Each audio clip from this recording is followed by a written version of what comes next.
In this video, I'll show you how to share your family tree on Ancestry.com and other Ancestry sites. Hey everybody, Tim Davis here. I'm the founder, owner, and chief janitor here at Cybersalt. Recently, I received DNA results from a test through Ancestry.com, and from those results, I've been looking into some connections that I'm interested in, and part of looking into that has been asking people to share their family tree with me online.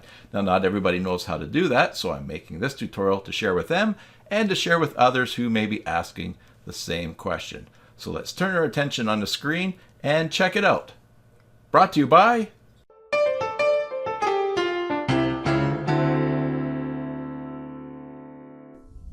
Okay, here we are on one of my family trees, and I'll show you two places that you can share your tree with others. The first one is in the top left where your family tree name appears. Click the drop down and then go and click on sharing.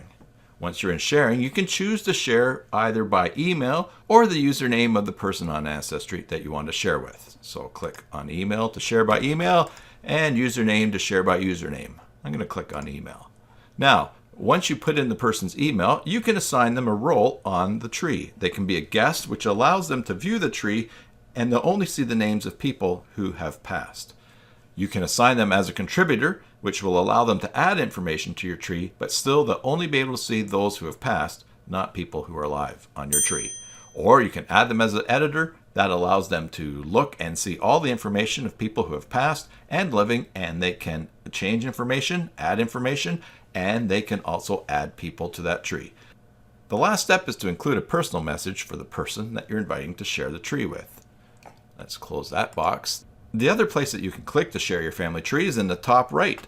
You'll see the button that says share, and once again you'll be presented with the option to share by email or username. So there you have it, two ways to share your family tree on Ancestry with another user. They don't even need to have a paid account.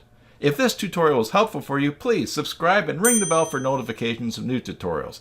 And like the button and share it with your Ancestry friends. Thanks for watching, and God bless.